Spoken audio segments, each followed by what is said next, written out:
पृथ्वी पर लोग मार्स को बसाने के बारे में बहुत बात करते हैं, पर अगर ऐसा असल में हो चुका हो और उस लाल ग्रह पर लोग रह रहे हो तो क्या होगा? मार्स पर जीवन कैसा होगा? क्या हम मार्स की सतह पर रह पाएंगे या हमें वहां होने वाली सोलर रेडिएशन से बचने के लिए सतह के नीचे कहीं छुपना होगा? क्या हम उसे अपने रहने लायक बना पाएंगे? आप देख रहे हैं क्या हो अगर, और ये है क्या हो अगर हम मार्स पर रहें तो। क्या आपका कभी इस ग्रह को छोड़ने का मन करता है? सूरज से चौथे ग्रह मार्स के बारे में कभी सोचा है? वो पृथ्वी से 56 मिलियन किलोमीटर से लेकर 401 मिलियन किलोमीटर की दूरी पर हो सकता है। अगर आप पृथ्वी से लॉन्च होने वाले सबसे तेज स्पेसक्राफ्ट से भी वहां जाएं, तो ग्रहों की पोजीशन के अनुसार आपको वहां पहुंचने में 40 दिनों से लेकर 9.5 महीनों का समय लग सकता है। और स्पेस में इतना टाइम बिताने के बाद आप आखिर में मार्स को क्षितिज पर सूखा और बेजान पाएंगे। क्या आप वहां जिंदा रह पाएंगे?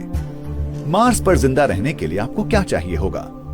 सबसे पहले आपको ऑक्सीजन बनाना सीखना होगा। मार्स का वायुमंडल बहुत पतला और 95% कार्बन डाइऑक्साइड से बना हुआ है। आप जिंदा रहने के लिए सारा ऑक्सीजन अपने साथ नहीं ला सकते, बल्कि आपको कई मशीनों जैसे कि नासा की मॉक्सी की मदद से कार्बन डाइऑक्साइड से ऑक्सीजन निकालना होगा। इससे न सिर्फ आपको और मार्स पर रहने वाले लोगों को सांस लेने लायक हवा मिलेगी, बल्कि ये आपको लिक्विड ऑक्सीजन प्रोपेलेंट भी सप्लाई करेगा। इससे आपका रॉकेट पृथ्वी पर वापस आ पाएगा, अगर आप वापस आना चाहते हैं तो। मार्स पर फसल उगाने लायक उपजाऊ मिट्टी नहीं है। आपको हाइड्रोपोनिक्स का इस्तेमाल करना होगा, जहां आप अपनी फसल को मिनरल और पोषक तत्वों के घोल में उगाते हैं, बिना मिट्टी के। पानी न होने के कारण वहां की आबादी अपनी जरूरत का सिर्फ 20% खाना ही उगा पाएगी। बाकी सारा आपको पृथ्वी से मंगवाना होगा। पर आप ताजे मांसाहारी खाने की अपेक्षा न रखें, सारा खाना सूखा हुआ आएगा। बाकी आबादी के साथ आप शायद हवा के प्रेशर से बनी हुई बिल्डिंग्स में रहेंगे, मगर ज्यादा संभव है कि आप सतह के नीचे चले जाएंगे, क्योंकि मार्स पर ग्लोबल जियोमैग्नेटिक फील्ड नहीं है और वहां का वायुमंडल भी बहुत पतला है। तो मार्स की ऑर्बिट के ऊपर रेडिएशन का लेवल इंटरनेशनल स्पेस स्टेशन से 2.5 गुना ज्यादा है। ये मनुष्य के सहने के लिए काफी ज्यादा है। सन टैनिंग भूल जाएं, वहां सूरज पृथ्वी से आधा दिखाई देगा।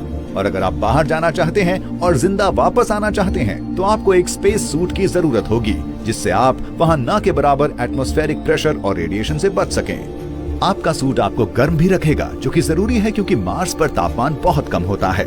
पृथ्वी पर सबसे ठंडा सर्दी का मौसम मार्स के सामान्य सर्दी के मौसम के मुकाबले स्वर्ग होगा। तापमान -55 डिग्री सेल्सियस तक कम होगा। पोल्स पर और ठंड होगी, जहां तापमान -153 डिग्री सेल्सियस तक भी गिर सकता है। मार्स पर एक दिन पृथ्वी से 40 मिनट लंबा होगा, जबकि वहां एक साल पृथ्वी से दुगना लंबा होगा। अगर आप नॉर्दर्न हेमिस्फीयर में रहेंगे, तो आप 7 महीनों तक बसंत और 6 महीनों तक गर्मी का आनंद लेंगे। पतझड़ 5 महीने और सर्दी 4 महीने लंबी होगी।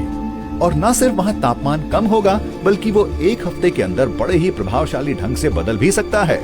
इस बदलाव के कारण अक्सर धूल भरे तेज तूफान आते हैं। ये आपको नुकसान तो नहीं पहुंचाते, पर आपके सारे इलेक्ट्रॉनिक्स के इस्तेमाल में बाधा डाल सकते हैं। ये भी ध्यान रखिए कि मार्स पर ग्रेविटी पृथ्वी का 1/3 है। आपको दोबारा चलना सीखना होगा। क्या आप फिर भी लाल ग्रह पर जाना चाहते हैं? ठीक, पर आपके लिए ये सही होगा कि आप वहाँ पहली मनुष्यों की आबादी के जाने का इंतजार करें, ताकि वो मार्स ग्रह को रहने लायक बनाएं, ठीक वैसा ही जैसा जहाँ से वो गए हैं।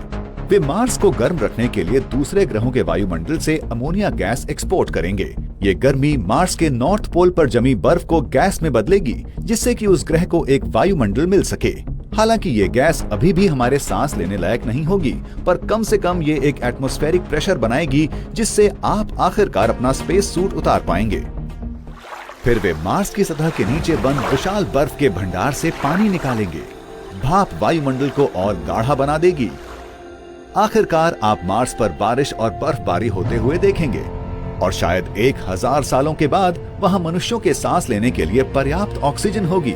उस ग्रह की री इंजीनियरिंग पूरी हो जाएगी। क्या मार्स पे रहना ऐसा कुछ है जो आप आजमाना चाहेंगे, या फिर यहाँ पृथ्वी पर आपके पास जो है उसे बचा के रखना चाहेंगे? नीचे कमेंट